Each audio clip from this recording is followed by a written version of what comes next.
about that because we have an advocacy here, and our advocacy is that we promote all natural products. And so he has become an advocate for the alternative industry, and I'm excited once again to have him here.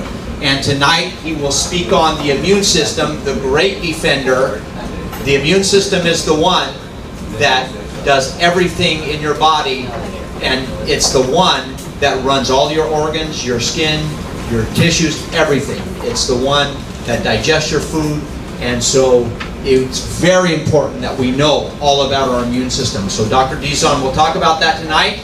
And so without further ado, I will introduce Dr. Dizon, Dr. Samuel Dizon. Let's give him a big hand.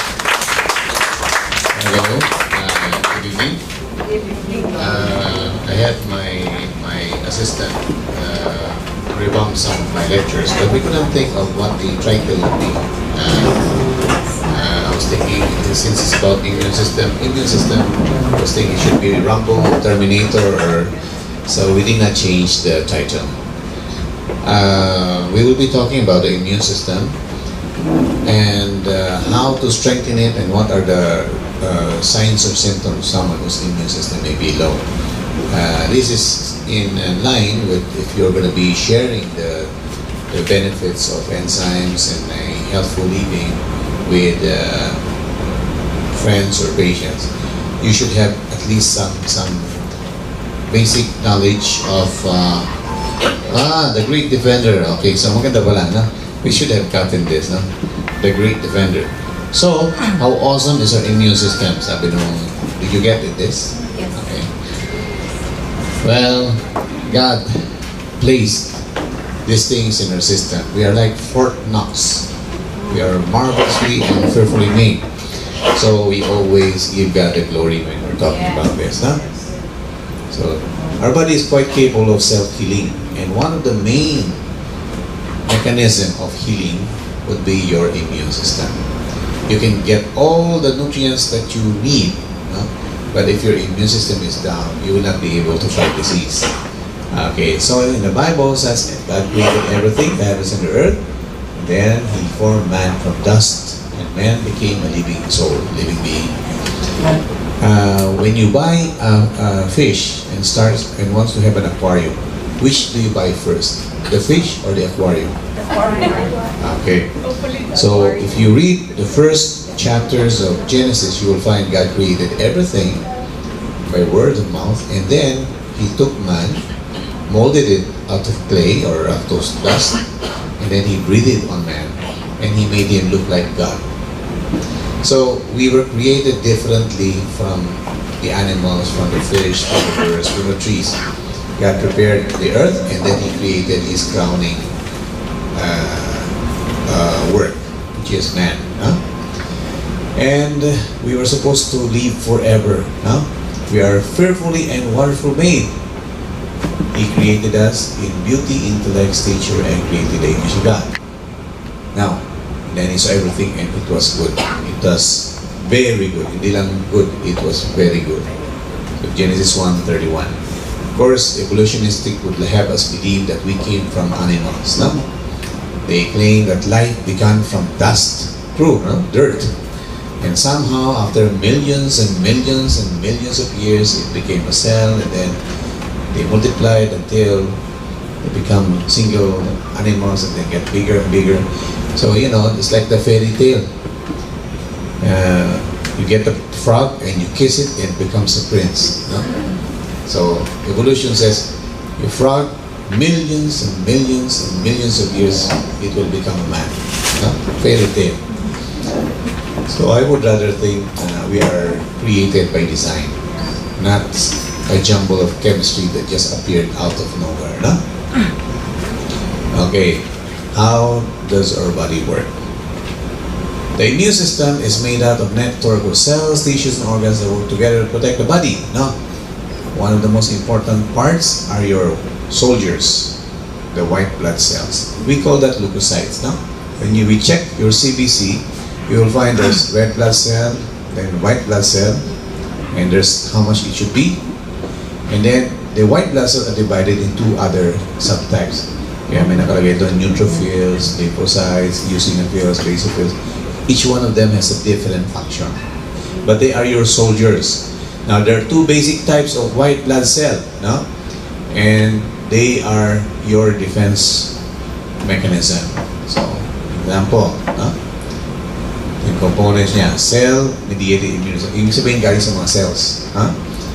And one of them, the immune system is nag-respond siya when an enemy attacks the white blood cell, we call it T cells. These are special forces, and they will then attack this foreign body. Dumating kalaban to, attack, no?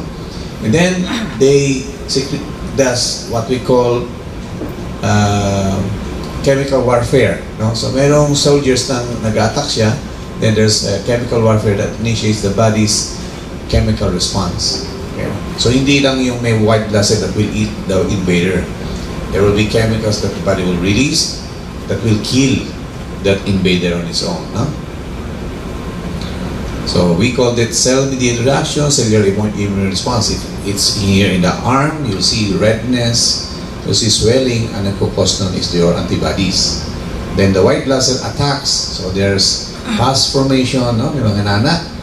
Yung pus yun is composed of your white blood cell, dead cells, and other chemicals to immobilize the bacteria that's attacking him. Pinipigilan niyang kumalat siya. So you'll notice they swell in just one area. Huh? If your immune system is down, then it spreads more. So the function of the white blood cell is to keep it there. And then if it's dissolved, they are spread out. Diba yung pigsa, yung boil, no? It gets swollen, and then it's painful, it's tender, then later it bursts. And you have to get all the bacteria out, otherwise it will recur. Okay. So this is an example. There are different types of white blood cell. This is a macrophage. This is a big, it's like a tank. No? Sila yun, they absorb the cell where there's infection, and then there are memory cells. The job of this memory cell is to remember what kind of enemy this is. Kumukuha siya ng picture, no? And then it multiplies, and then they send the information to also the helper cells para ipakilala niya to show what this enemy is, so that they will have then the memory of what this enemy look like. So then they are able to respond. Yung first time that you get infected, it takes about a week or so, no? But next time that they come, like in measles, no? 1 week or less than 2 weeks. Next time that the bacteria of measles comes or the virus comes, you don't have measles anymore, because your memory cell has reminded the immune system, this is the enemy. So you respond and you kill it. You don't have the fever, you don't have the reaction. When we want to vaccinate someone, we will get we get these chemicals, or the memory thing, and we inject it on the patient. Or we get the virus, no? But kill it, and the dead virus is then injected into the body. You still get your memory cell, pero wala na inflammation kasi you have given the body the blueprint. Now, this is the enemy. If you are exposed to this chemical or this bacteria or virus, you know now how to fight. So they respond faster. Okay, so the humoral immune response, the first one is cellular. You mean the white blood cell is the one attacking, you know. The second one is your chemical warfare. Yeah. Oh, sorry. So this is the aspect that's mediated by macromolecules to enhance immunity. So these are fluid, no? These are cells, fluid siya. It's in the blood. It goes to different places where there is the enemy and binds them para hindi sila makakilos, hindi sila makatakas. So, okay, so you've got your bacteria, the chemical, the other types of white blood cell, we call it the B lymphocytes. They produce these binders so that they stick to the bacteria and so immobilizing them. Hindi na siya makagalaw. Huh? They can't move anymore.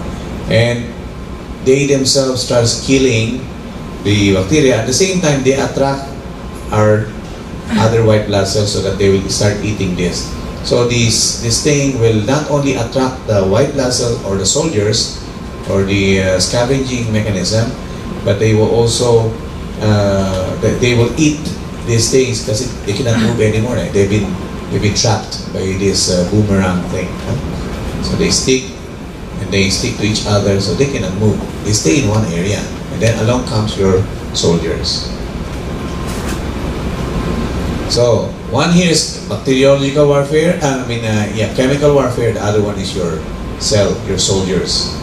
So these are certain chemicals that they absorb. So they are what we call NK cells. These are your special forces. They're specific for cancer, for special types of virus. And the macrophages will be your tanks. No? The big muscled white blood cell.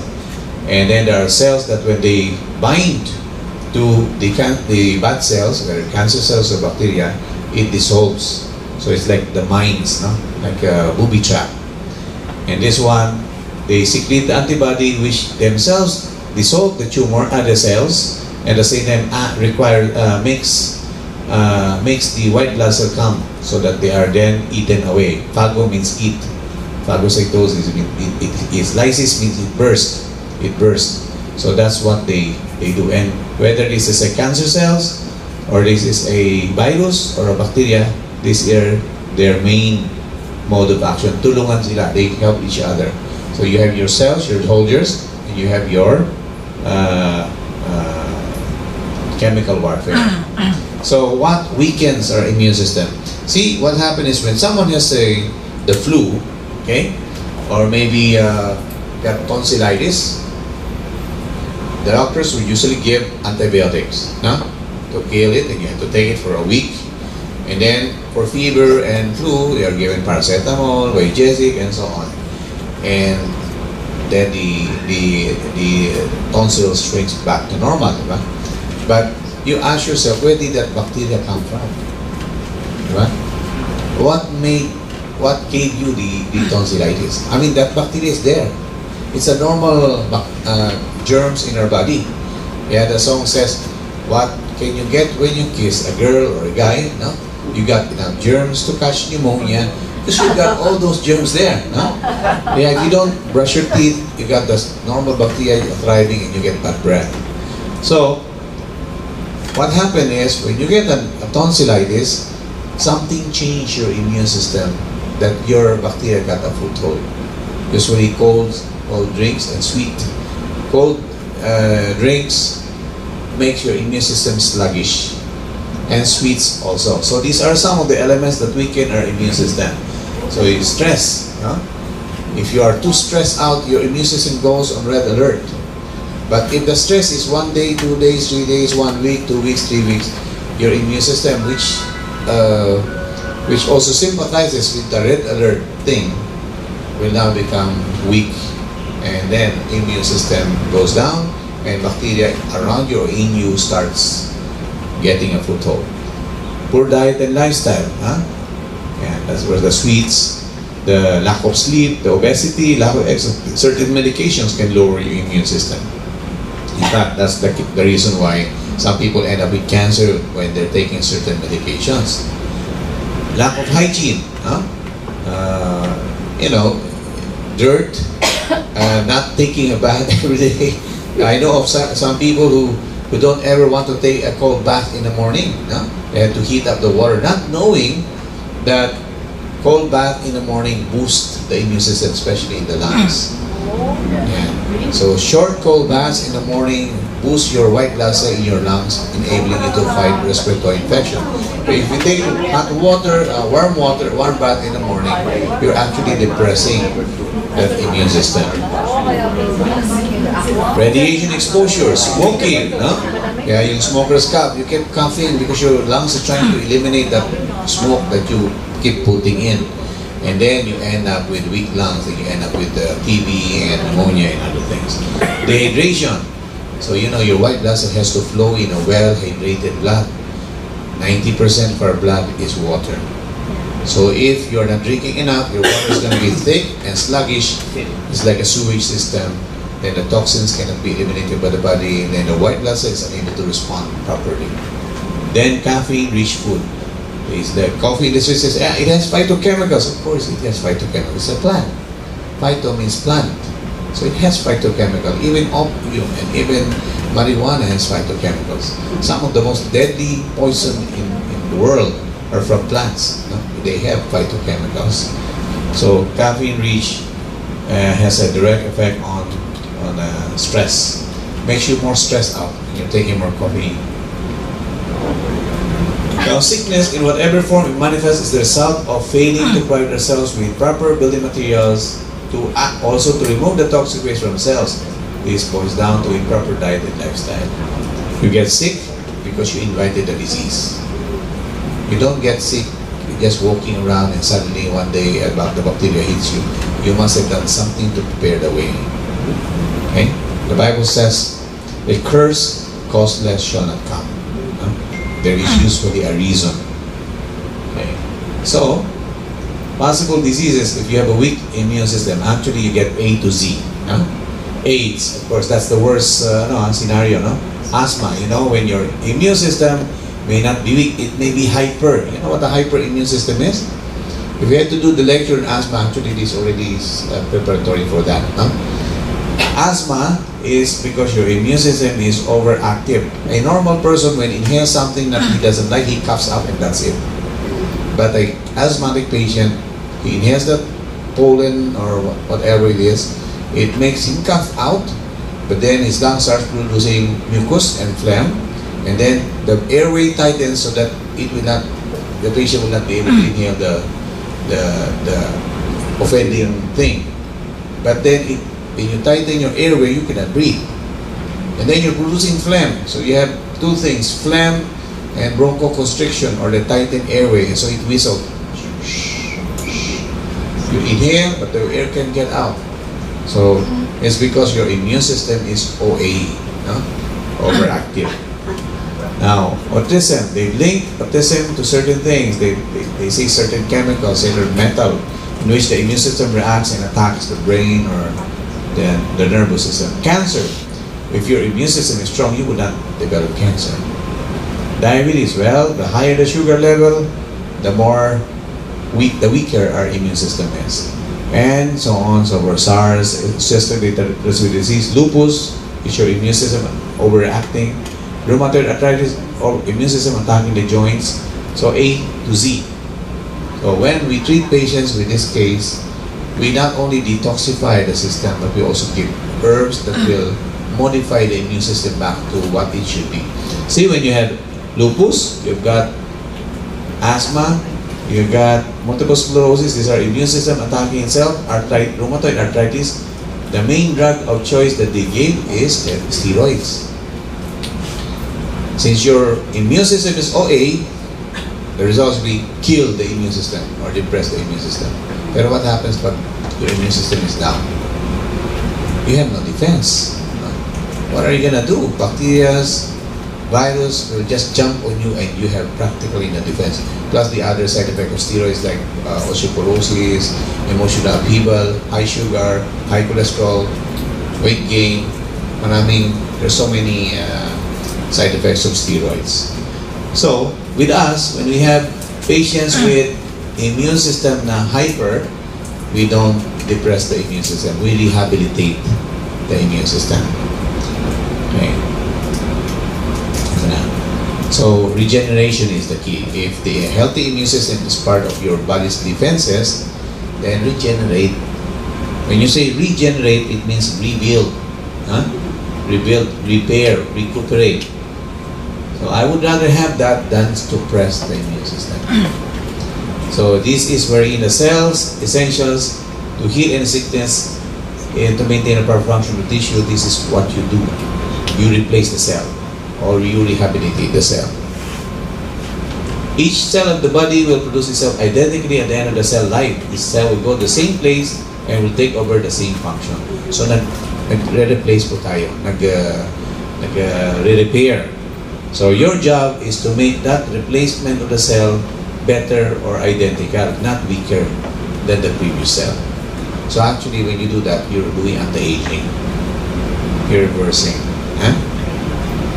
So pagka your immune system is strong, the process that we do to repair or help the immune system affects everything from head to foot. and you see the patient looking younger, more vibrant, more energy, they look better compared to someone suppressing the immune system. So, sabi dito, we are getting sicker. No? And the Christian community is also getting sicker. No? Kasi now, it is the non-Christians that are healthier. They are the Hare Krishna, the yoga practitioner, the Buddhist monk. Kasi the Christian doesn't want to care about what they put in their body.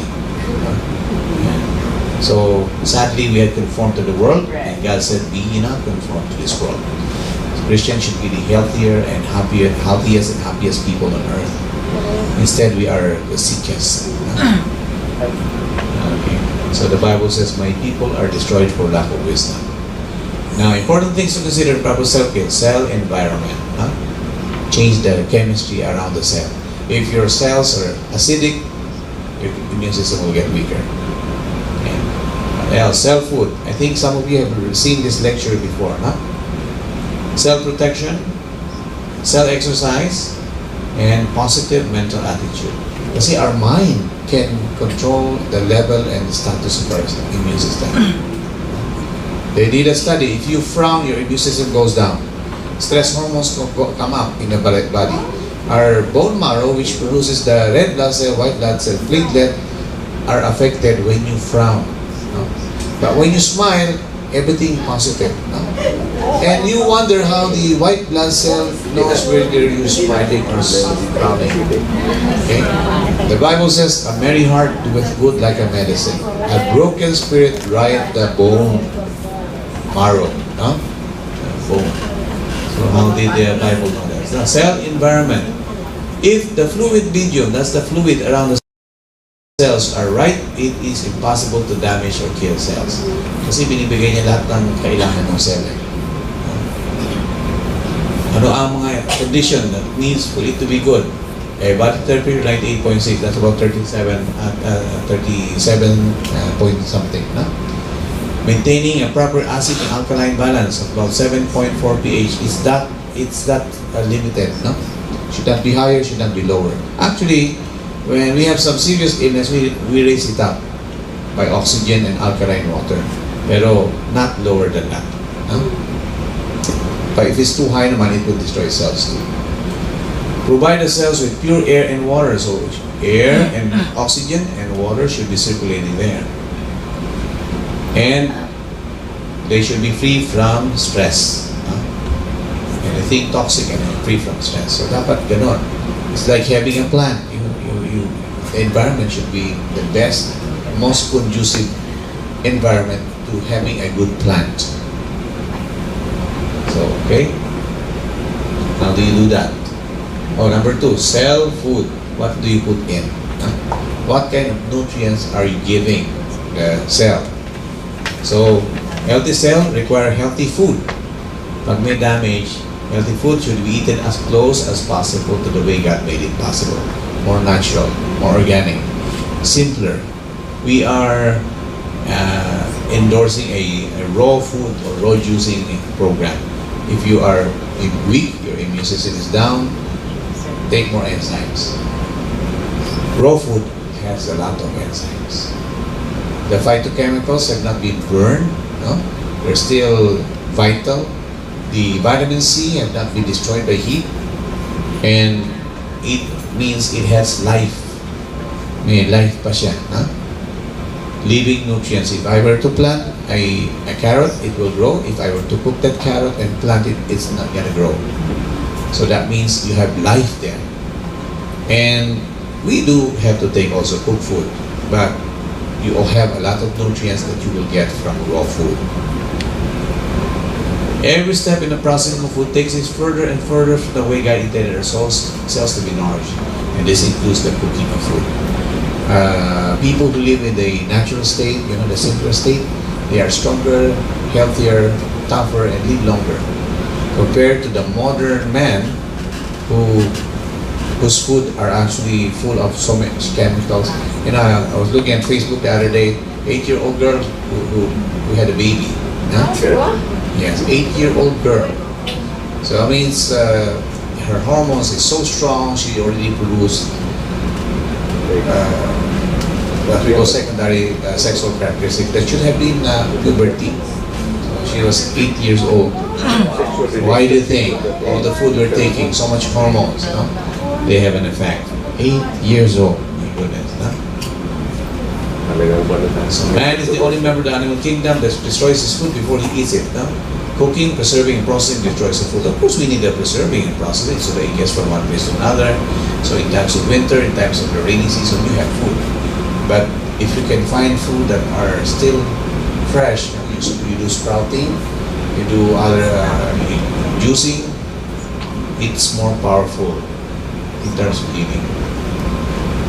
And then cell exercise. If you have the best food, but it's not going to where it's supposed to go, it is nothing. You have to make fluids move. No? Kailangan yung exercise. Okay. In order to ensure proper functioning of cells, body fluids need to be moving.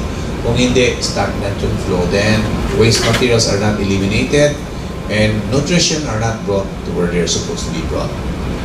And this is only through exercise. Exercise puts oxygen in the blood, keeps the lymph moving, helps maintain the general health of the entire body.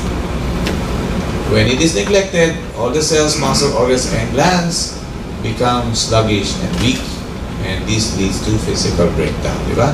Ano ang mas mali? What is the cleaner river? The one that flows or the one that is stagnant? The one that flows. So remove whatever is blocking the flow of the river. And our blood is called the river of life.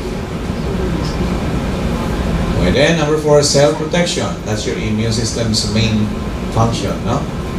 Yung line of defense that have been given to us by God is intended so that we can live a healthy, meaningful life.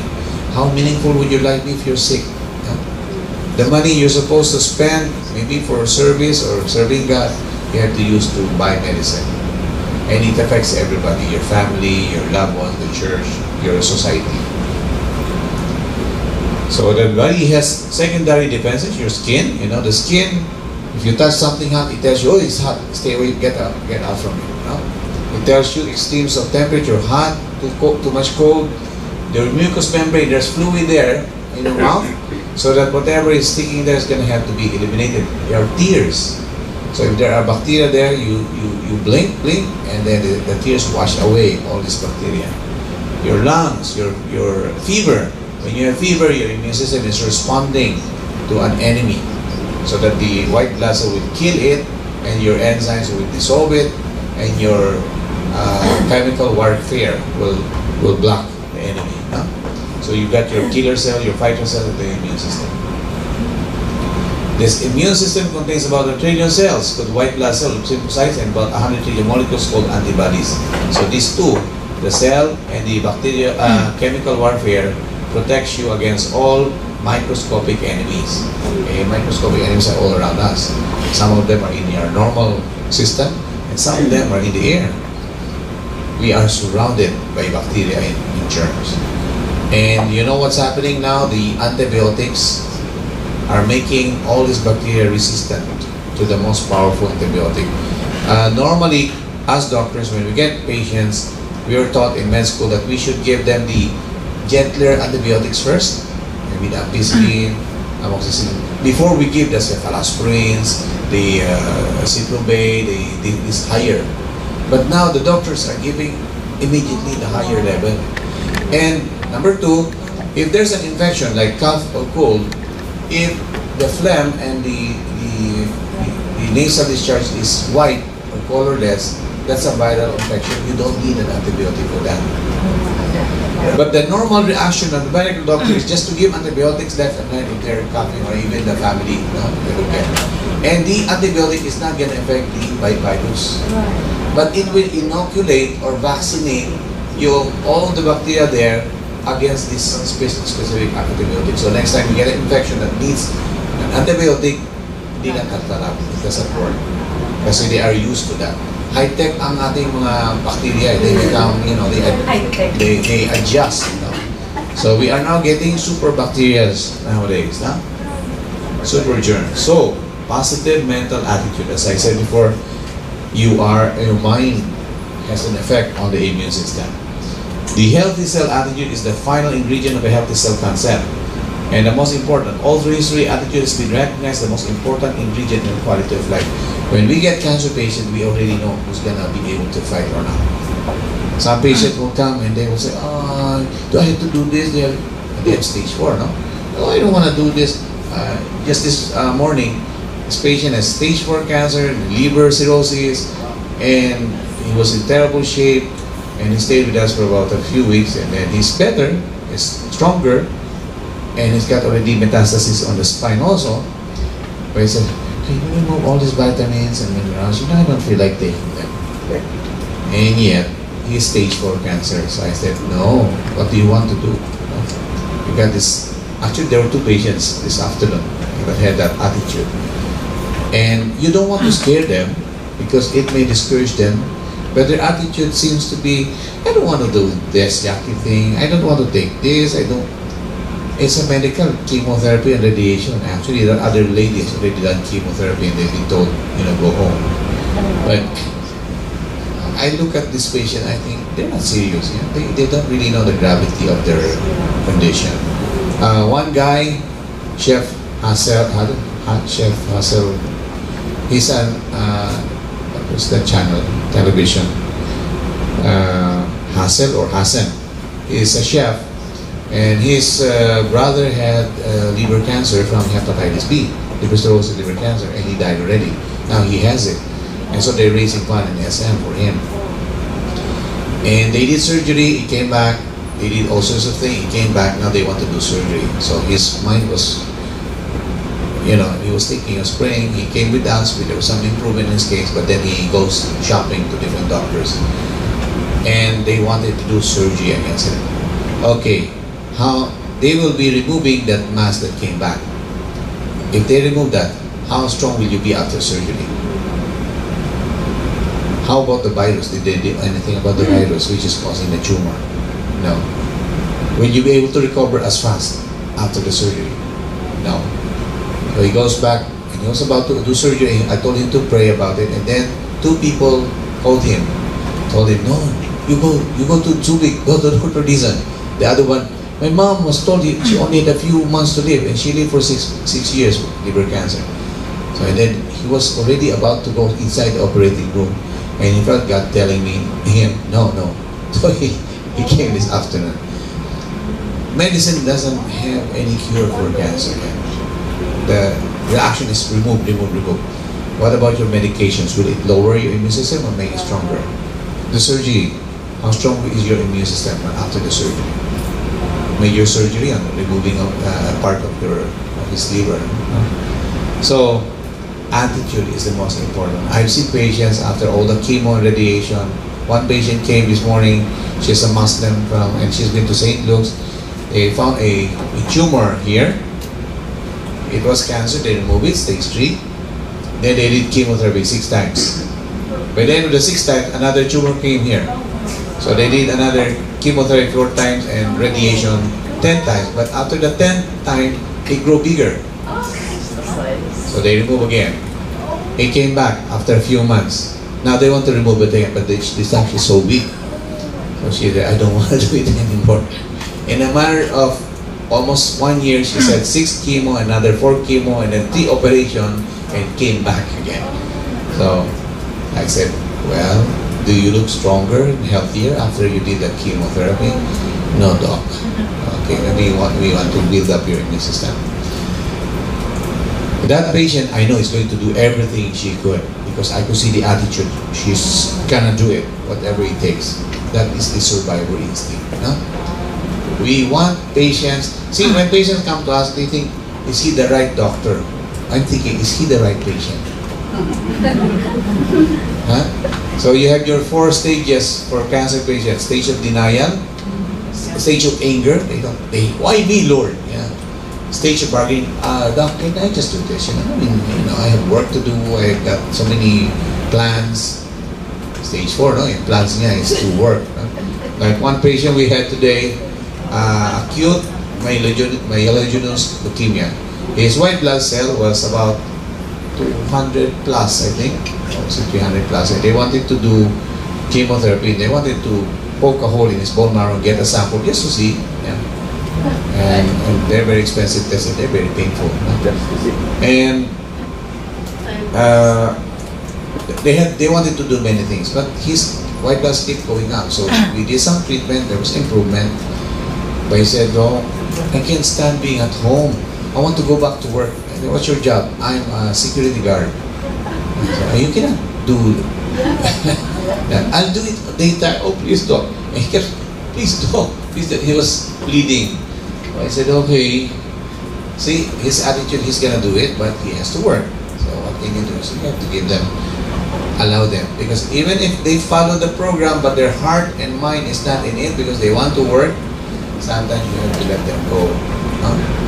And who knows, maybe that working will make his brain, focus on other things, and that will trigger his zest and zeal to live, to survive.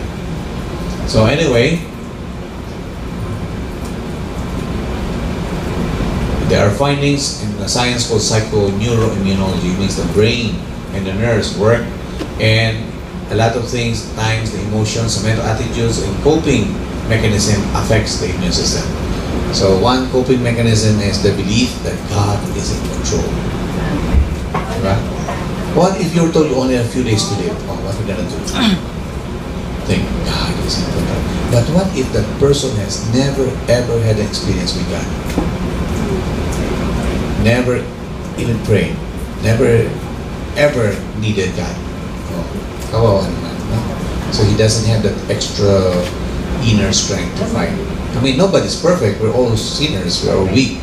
But if you have not needed God when you were well, now you have to know. You have to find out how to reach out to Him. Ang hirap yun. It's hard to do. And of course, laughter. So research showed that and documented that laughter and enjoyment can release what? Why this is so substances that have wala na in the body. It takes it so long. Well, basically, good thoughts and good and positive emotions have a positive effect, and negative emotions. What happened? Help. Okay. Sadness, anger. Actually, 6 emotions. Guilt, anger, anxiety, distrust, fear. Guilt, anger, anxiety, distrust, fear.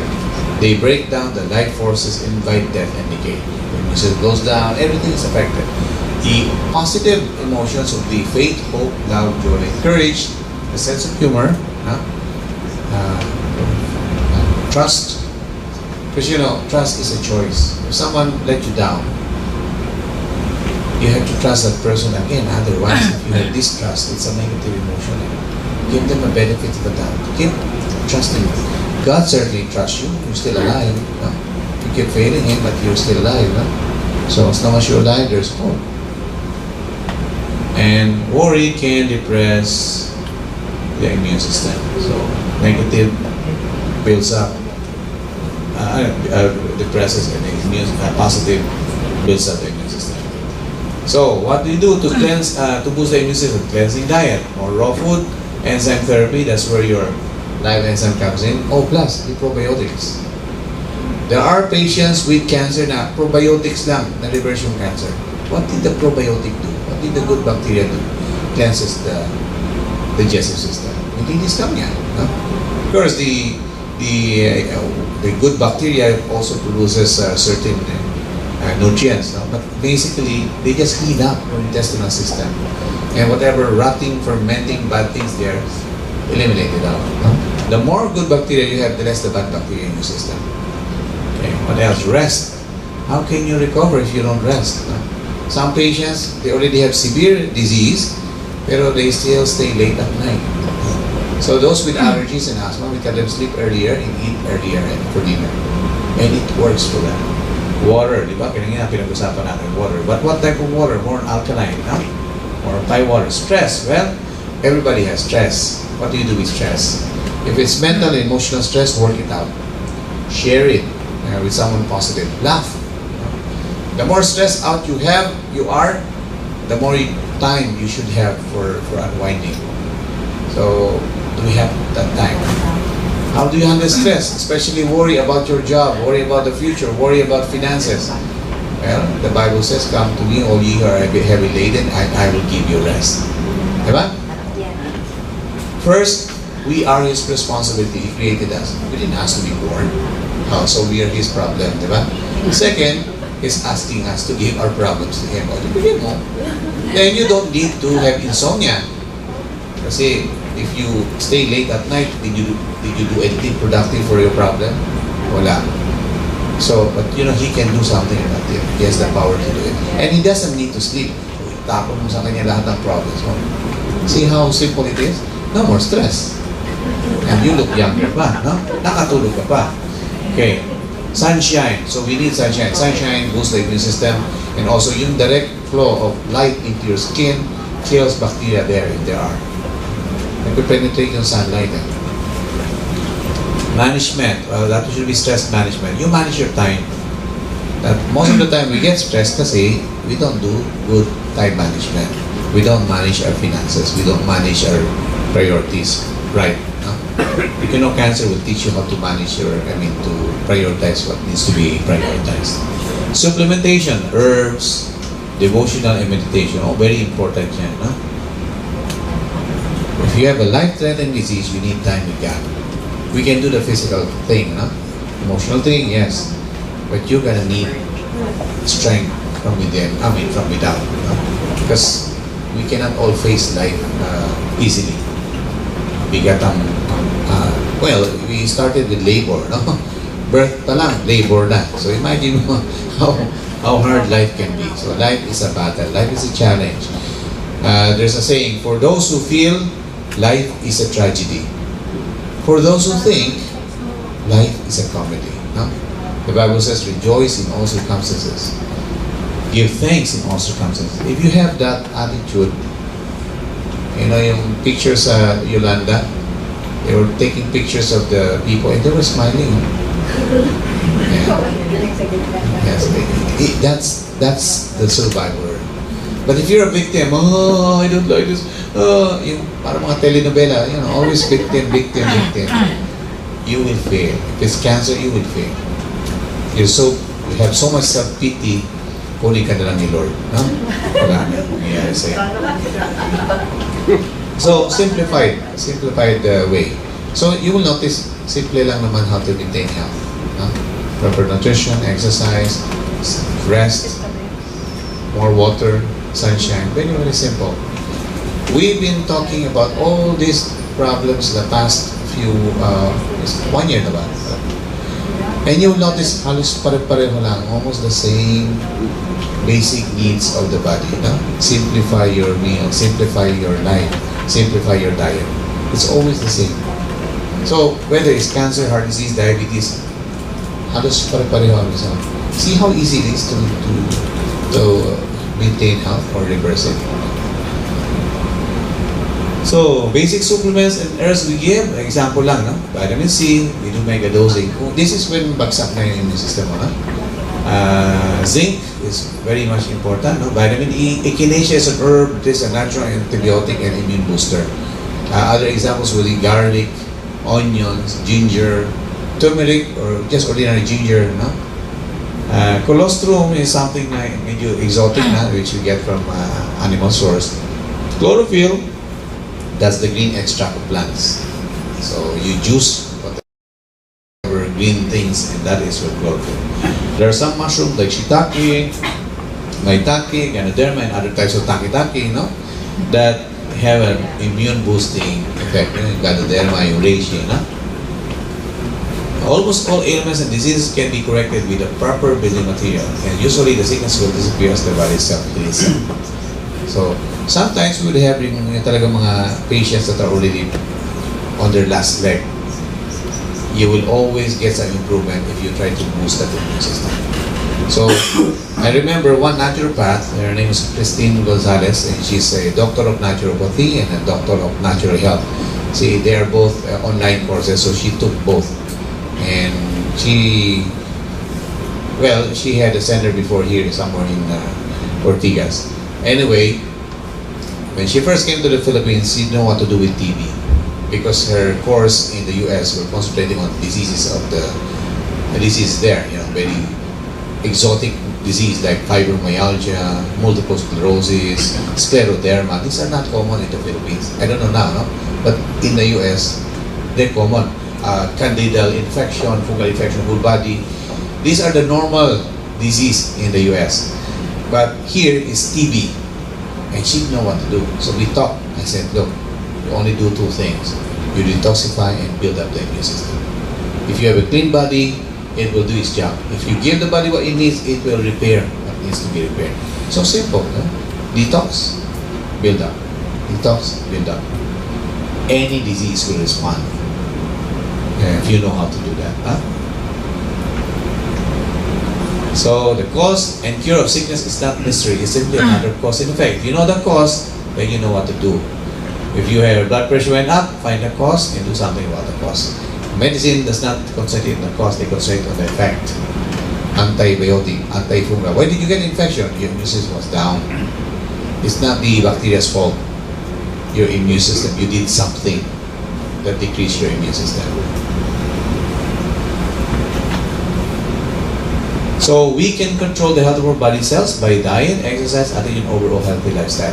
We are in control, no? Unless you get into an accident, in which case, that's a different story. Most of the time, we have some control in how our body will function, how it will respond to whatever stressors we are exposed to. Ayan, wala na yun. Tapos sabihin. Okay, so keep healthy, boost your immune system, live long, may you live and prosper. You know? You know that? Okay, any question? Ado, may question ako lang. Yes. Kasi I'm working on this new show now. Yung aming director of photography has to go to a dialysis 3 times a week. And sabi niya nga, most of the money that he's making from his job goes to the dialysis. Yes, yes. Ang sabi rin sa kanyang mga doctors, hindi na talaga daw nagpa-function yung dalawang kidneys niya. So, pinagbabawal siya uminom ng tubig, kung daw masyadong marami, kasi daw baka daw ma-overwork yung kidney. Ang sabi ko naman, actually, that's true. No, that's true. So why do we have to overwork the kidney? Let some other organs eliminate the water. So, that's why. So, would you recommend that, like, would you drink more water? Well, this is the, I think we did a lecture on kidney before. Yeah. Yes, okay. You weren't here. No, I wasn't. Okay. My fault.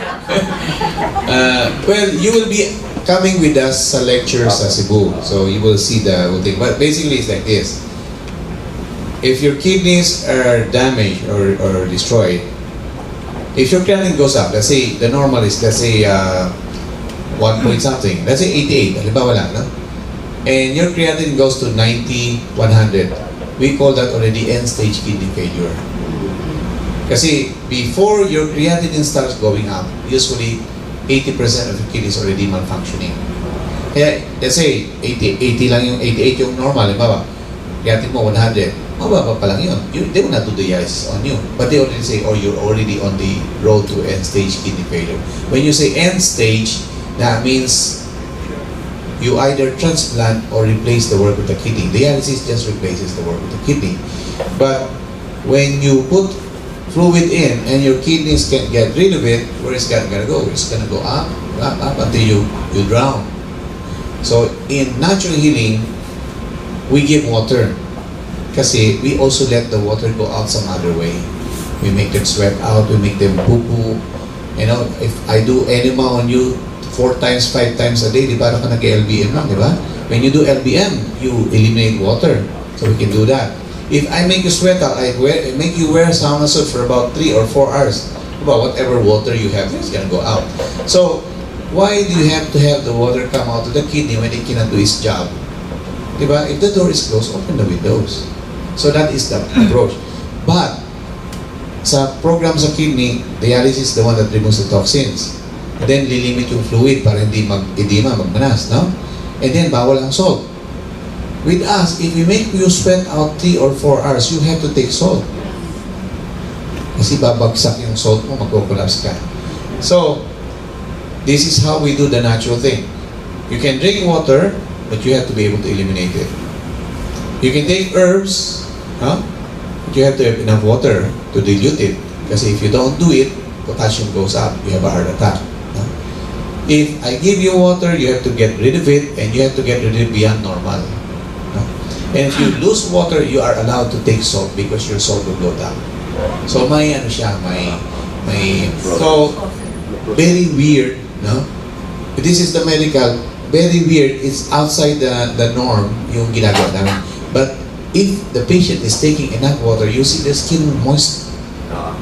Instead, when they're doing dialysis, they are already very dry. They look like prunes, no? I mean, you dehydrate a grape, it becomes prunes. They smell bad because they're not sweating anymore. They're not even urinating anymore. Some of them are allowed only 1 to 2 glass a day of water, or even maybe just 1 liter. And we're required to have at least 2 liters, 8 glasses of water. What is that? No? Our blood is 90% water. So it becomes so thick that the dialysis machine gets clogged up. So what we would do for your friend is, we teach them, okay, if you're doing dialysis 3 times a week, you should do other things para in between, you're able to help your kidney function well. See, one of the things, if you are well hydrated, is madali maglinis ng machine. Kasi your blood is flowing nicely there. Madali maglinis. Water is the universal solvent. You try to clean a bunch of plates with only 2 glasses of water, if you can clean that. So, we were challenging the family medicine group in Hospital ng Maynila to duplicate what we're doing. Kasi it's really duplicable. Earlier this afternoon, we had a patient, pero matigas ang ulo niya. She came with 700 na ang creatinine niya. 3 days, 4 days lang, went down to 200. She was so surprised. But then when she went home, she stopped the treatment. So it went up to 500. But still, 700 to 200 without dialysis is, well, it's a miracle, no? But what we did we do with her? We just let him sweat out. We did a cellophane wrap with charcoal, and she improved. Nagulat sila. No?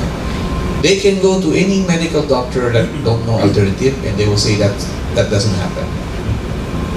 And yet, it's documented. Kaya sabi ko, I told the family, oh, look, you can say that what we're saying is not true kasi you had an experience. Now, you know what to do. And I had them buy a sauna suit. You know, a sauna suit? But she's not using it. Mainit daw. Eh, paano papapawisan if you're... Sabi ko, alam niyo po, you know, a sauna suit only works if you wear it. No? So you have to encourage them. So there are ways to do things. Maybe you can make that into a documentary. It can be a ano ba yung tawag doon? A real life thing. And you can see the effect. I will talk to him. So ano ba? May question po. And it's fun when you see that result and then the doctor said, well, what are you doing? It's fun.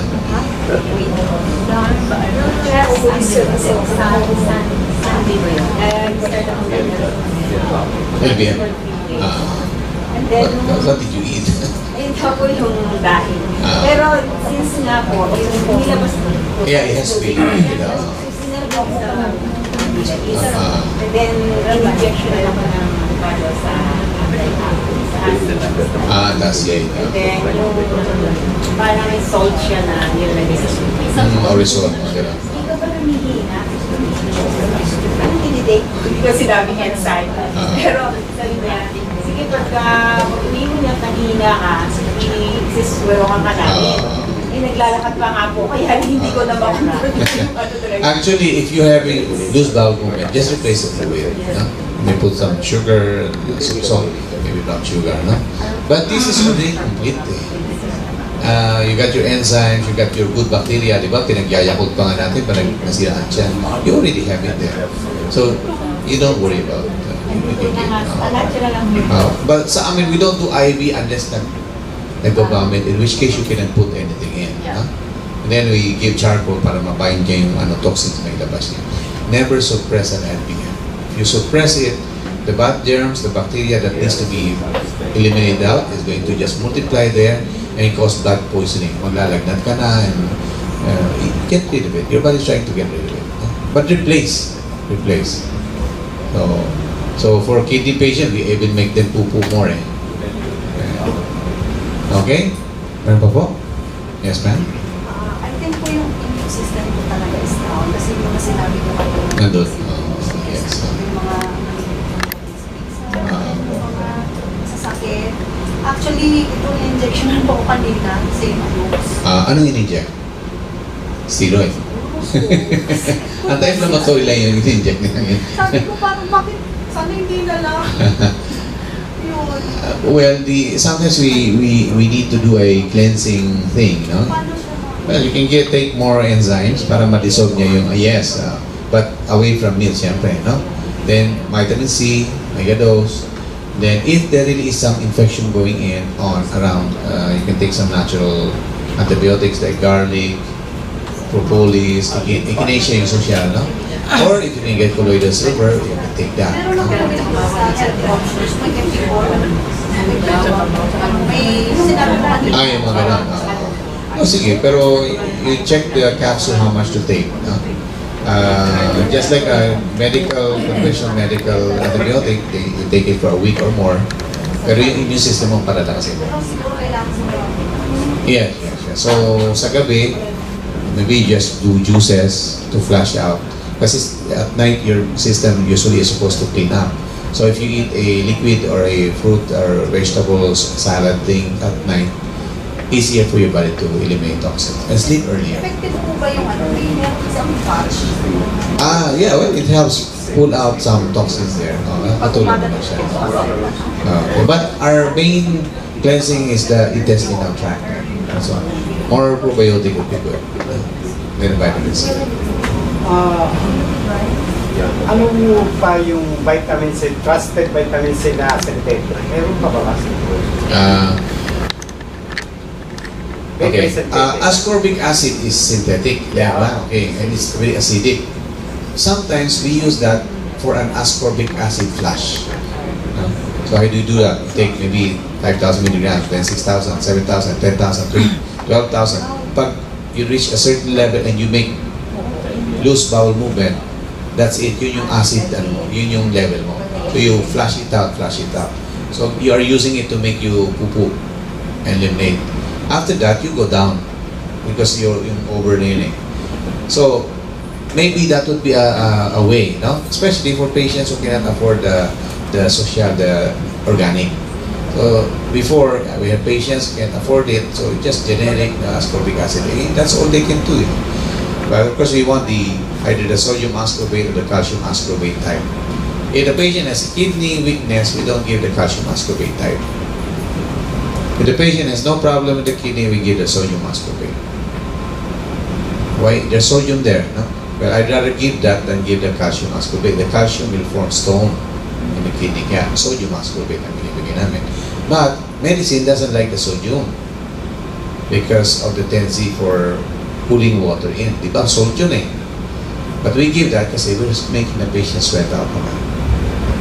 So, may mga brand po, ester C, esterified. Now, for the ascorbic acid thing, the injectable that we're giving is actually ascorbic acid. Even the 1,000 milligrams that we're infusing, kung tinan mo, ascorbic acid siya. Wala kaming choice kasi walang sodium ascorbate o calcium ascorbate na IV. Synthetic siya talaga. So even the alternative doctors, you will find we're giving the IV infusion. Pag tinignan mo yung bottle, it's ascorbic acid and it's made by pharmaceutical company. We give 25,000 milligrams and above for cancer patient. Sa suero. Okay? Kung bang sabi ko isang doctor na nag-prescribe ng vitamins, 1,000 milligram lang po daw ang allowed. More than that, sama daw po sa kidney. No, he's talking, well, it's like this. Medical doctors are not really given training in what we call vitamin therapy. So alam nila 500 to 1,000, that's it. But check the internet on Dr. Linus Pauling. He won the Nobel Prize for research in vitamin C. he was himself taking about 9,000 milligrams as a normal thing. For cancer patient, I give 9 to 12,000 orally. And IV, there's a 3-week program in Mexico that they infuse 50,000 milligrams per day for 21 days. They were using vitamin C not as a defense but as a weapon for cancer. Yan. So, ganon. Iihi mo lang naman yun. It's water soluble. You cannot get it. May mga research about it that Dr. Linus Pauling did, and his research in vitamin C gave him the Nobel Prize. So, when you ask about supplements, about vitamins, about herbs to a conventional medical doctor, iba-bluff ka lang yan. No? You ask him, where did you get that data? Oh, wala. Our patients with kidney problems, we are giving high doses of vitamin C because we want to plug up the problems in the kidneys. Wala ka problema. As a matter of fact, I want to add, there are some doctors na actually tell mothers to use distilled water for their babies. Pwede ba yun, Doc? Meron kong ganon. Wilkins. Wilkins daw. Distilled water is slightly acidic. No? It will pull minerals and things outside. Buti sana kung toxins lang ilalabas niya. No? Maybe for short term, for cleansing, pwede mong gamitin. No? Pero, isasama, of course, pag lagyan mo naman ng gatas dun sa tubig, okay lang. No? Pero yun yung tubig nila eh. And you put distilled water in plants, they will die. Huh? So it's not, try mo sa fish. So we don't like it. It's not the water in nature. Mineral and alkaline water would be a better substitute. About boosting the immune system, kasi meron sa amin nagtanong minsan, isang seminar, sabi na, okay, so nabuboost ng enzyme yung immune system, natutulungan yung katawan, paano yung mga sakit na autoimmune? Ano mangyayari doon, sabi nila? So let's say lupus or actually, anti-inflammatory ang enzymes. You've got your fruit enzymes. Ang fruits mainly are for cleansing.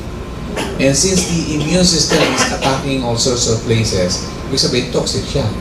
So it can be a good cleanser. And, well, example, papain or papace. No? Papace is anti-inflammatory. Before, sa ngipin, no, pag namamaga, they give that, the papace, and papace from papaya. What about bromelain? Bromelain is an enzyme from pineapple. It helps with swelling on the joints. No? So the ones asking, especially if they're doctors, they are looking at the immune system thing. No? Well, yung enzymes has a better response in terms of removing inflammation than steroids. Kasi habang dinadown mo yung inflammation niya, mga pamamaga sa iba't ibang areas, nagbibigay ka ng sustansya, you're giving nutrients. And it doesn't have side effects. Even if it's sweet, it's fruit sweet, your system can easily dissolve it. Fruit sugar are easy for the body to assimilate. Very, very easy. If you eat fruits, you feel full, pero you just walk a little bit, it's gone. So, compared to other sources of sugar. So, autoimmune, I would give that, no problem. We treated successfully lupus, multiple sclerosis, even scleroderma. No? If the skin is becoming hard as stone, we've treated them. Allergies and asthma, we've treated them. Pero yung kasing lupus, as the system is being damaged, you'll see reversal in their blood tests. We call it the ANA. It get reversed, and it was fascinating when you see results like that. We use heavily enzymes, animal enzymes and plant enzymes to help with anything. You can use it for anything. Inflammation kasi is one of the culprit in different diseases daw. May mga inflammation daw, so they give turmeric, they give enzymes to suppress the inflammation. And that's why you're doing the cleansing also on the animal source. Kasi the animal things that plug up your system can make you more reactive when it comes to the autoimmune disease. Diba? Diet has something to do with making autoimmune react.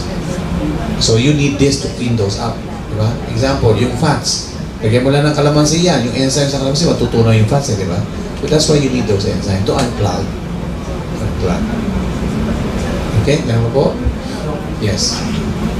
Doc, yung bang is the natural path doctor in Manila, they practice the same procedure na Naturopathy po, if it's an ND, a doctor of naturopathy is like a general practitioner, kumbaga sa medical doctor.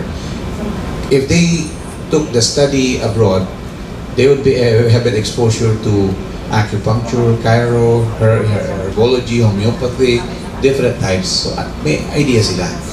Maybe the only drawback would be how long they had clinical experience. Kasi in the US, naturopathy is 4-year course. You go there, they stay there.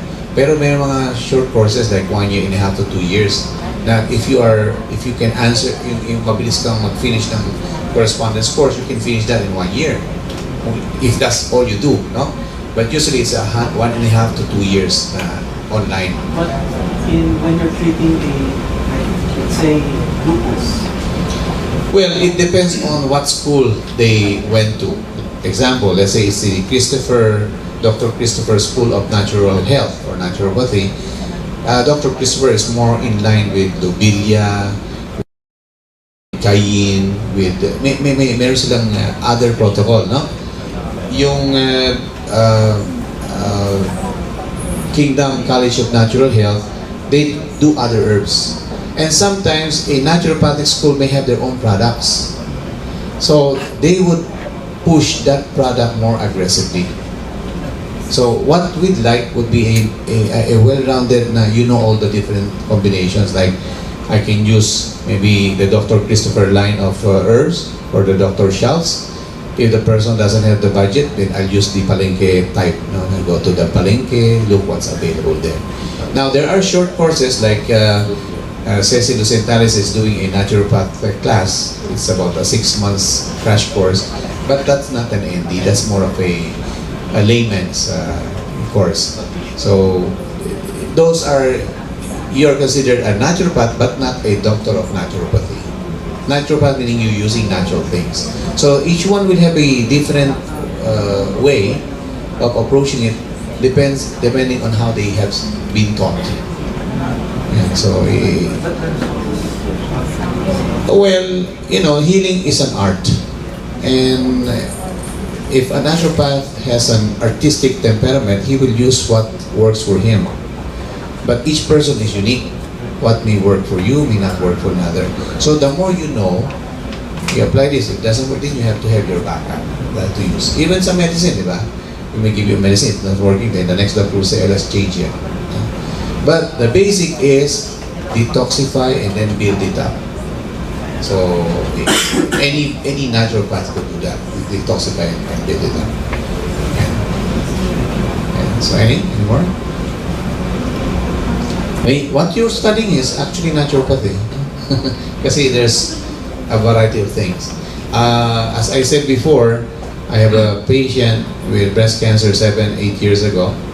And she's now in Bacolod, and she has her own center. She's got 2 hyperbaric chamber, and she's treating stage 4 cancer. She just asked me, Doc, what do I do with this? Oh, you do the diet ABC. Alam na niya. And she's healing them. And even Dr. Bernardo is the former medical director of the farm, and she's very old now. No? She has set up the farm. She will go to her.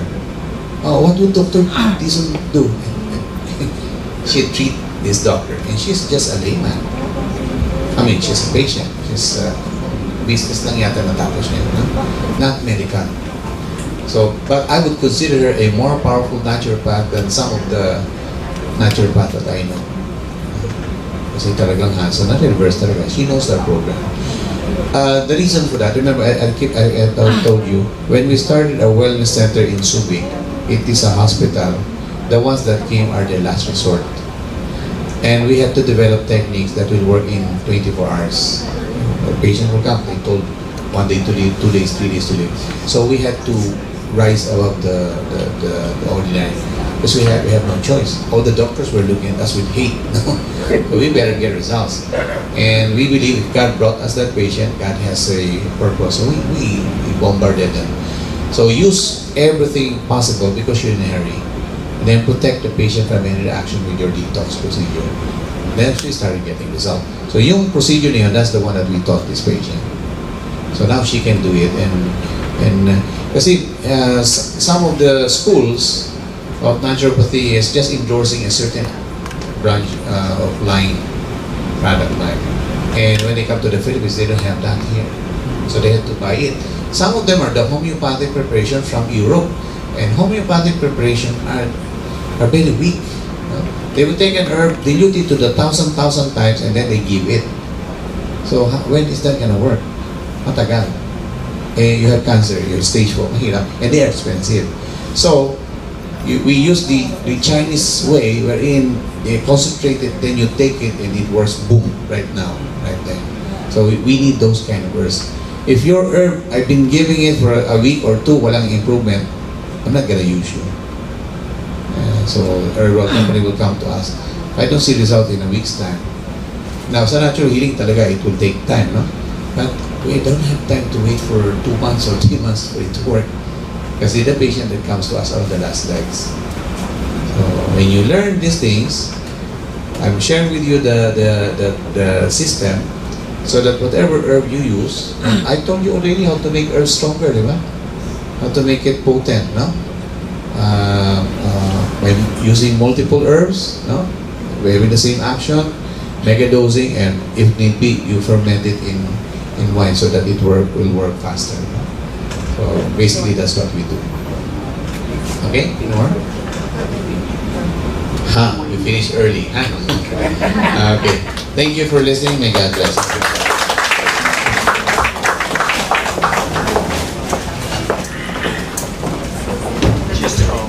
Just a couple of announcements before you go. Next month, Dr. Dizon will be here on the 20th. It's a Thursday night again, and he will be speaking on asthma.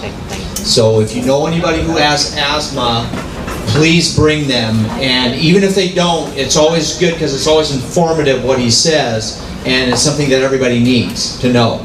Because then if you encounter somebody with a disease, then you can tell them what to do. So that's very important. Also, on Saturday at 1:30, Mr. Jaime Fabregas will be talking on everyone is a salesman. So if you want to know about that, you want to... Mayroon lang akong announcement. Sa August 8 kasi we have one of our members wants to do an internet webinar that teaches how to do internet. In case in the future, that's the way of the future, but actually not of the future, of today already. No, a lot of business being done on the internet. And this guy is kind of a very techy guy. Gusto niyang magbigay ng seminar sa atin kung paano natin pwedeng palaguin ang ating negosyo through the internet. Alright, so he's going to be doing this on August 8 on Saturday. That's a Saturday. Yung time, we're still working on it, but ilibre nyo na yung August 8 nyo. Because this will be very interesting, okay? Kasi papunta na tayo doon Papunta na tayo doon sa internet marketing na. Okay? Little by little. How much is this guy making currently with his internet? Right now, he started his internet business. He started out with like $26 dito doon. Now he's making $26,000 a month on this internet business. He was able. He joined our group. He became a member of Pillars. He joined the Enzyme group, and he bought the website, which is enzyme.com, lifeenzyme.com. He bought it for $2,600. So now that's his. So he's opening it to all the members. All right. So it's like this is our chance nga to look at the business through in an elevated position now, no? Internet, hindi lang yung ginagawa natin yan, di ba? May mga kaibigan abroad, may mga pamilya abroad, you can start doing your business, but we just have to learn how to do it. And this guy is going to help us. Okay, si Mr. Ian Del Carmen. So August 8, keep the date open, alright? I will talk to him. He'll be here on Tuesday for kasi nagsigal na rin yun. So he'll be here on Tuesday for the for the awarding. Awarding natin nga pala on the 21st, no? Tuesday 2:30. So he will be here then, and maybe he can give you a kind of an overview. Announce on July 25. Okay, July 25 also. I'm invited by Dr. Dizon and Dr. Dillaco to join them in their Venezuela Medical Mission sa Cebu. So, what was the name? The church? Sacred Heart Center. Sacred Heart Church. Sacred Heart Church, what's the name? Jacosalem? Jacosalem Street. Dionisio Jacosalem Street yata yun sa Cebu. It starts at 9 a.m. until 5 p.m. every day, Friday, Saturday, Sunday, 25, 26, and 27. We will be there only for the 25th and the 26th. Pero yun, magtutalk din ako doon. So medyo na tayo, sumasama na tayo sa mga naturopaths na umiikot ngayon. So yeah, we're getting a chance now to really reach more people with our enzymes. We'll post the schedule on Facebook and the website. Yeah, okay. So kung may mga kaibigan sa Cebu o may mga pamilya ka sa Cebu you want to come, we will make sure that we know the exact address of where the ceremony is going to be. Okay, any more? Wala na. Then Tito Jaime. Now, on Saturday, pinipilit ako ni Mr. Andy Trojan na gumawa ng isang everybody is a salesman kind of talk. No? Kasi ako po, hindi naman ako pinanganak na salesman. Pinanganak ako na artista. Pero sinusubukan ko ngayon maging salesman. Okay? Actually, kamakailan lang ako nagkaroon talaga ng guts na mag-umpisang mag-sell. So, I'm just going to share this. It's just going to be sharing. It's not going to be an educational thing. It's just going to be like an experience. Sharing lang. Magsha-sharing lang tayo on Saturday about this. Kasi ang alam ko, marami pa rin sa atin yung nahihiya na pumunta rin, nakausapin si Kanire kasi baka, i-reject ako nito. Ay, naku, nakakaya. Ganun din po ako hanggang ngayon. Pero tinadahan-dahan po, gusto kong tanggalin yun kasi wala po tayong, kaya po nito, magandang produkto natin, dapat po natin ikahiya na ibenta. Huwag natin ikahiya na i-share. No, so that's, yung iba kasi nahiya na, sabihin nila, naisip ko kasi yung pera. Well, it's there. You know, I mean, what can we do? That's what life is. Even sila, the naturopaths are doing the same thing, you know, so it's like, so wag nating ikahiya yun, so yun, so on Saturday, we'll just do a kind of, hindi ito one way, this will be a two-way, it's going to be a dialogue, it's not going to be a monologue, okay, so kung mag-sharing lang po tayo ng experiences on what we've been doing with our sales in the past 2 or 3 years, okay. Same time tayo, mga 2:30 siguro ito, no? Is it 1? 1:30? Yung kanan. More, the problem with morning is you're probably the only one who will be here. That's a problem. Excuse me. That's a big problem. No, we will try. No, right now kasi everybody's used to coming in the afternoon. So, wala talaga halos pumapasok sa umaga. No, so we will work on it. As soon as the people start coming in, the more people can come in the morning, then we will adjust. Alright? Pero right now, puro tayo hapon. 1:30 to 2. Webinar natin yung umaga. Actually, yung webinar, gusto nga ni Ian na 2 session on August 8. One in the morning and one in the afternoon. But it depends on how many people are going to come. Okay, we'll try. Okay, so kung may spread nyo yung word and get people to come here. This is really going to be very interesting because it's a little bit of a dun sa what we're used to. It's going to be a little different. It's going to be about internet marketing. Alright, that's what it is. Okay? Alright. I'll see you. Okay. Thank you. Thank you. Thank you very much. Okay, so Saturday, please bring your friends. It's exciting. Tito Jaime's going to get his feet wet in training, and so I'm excited. So anyway, thank you all for coming. Have a great night, and God bless you.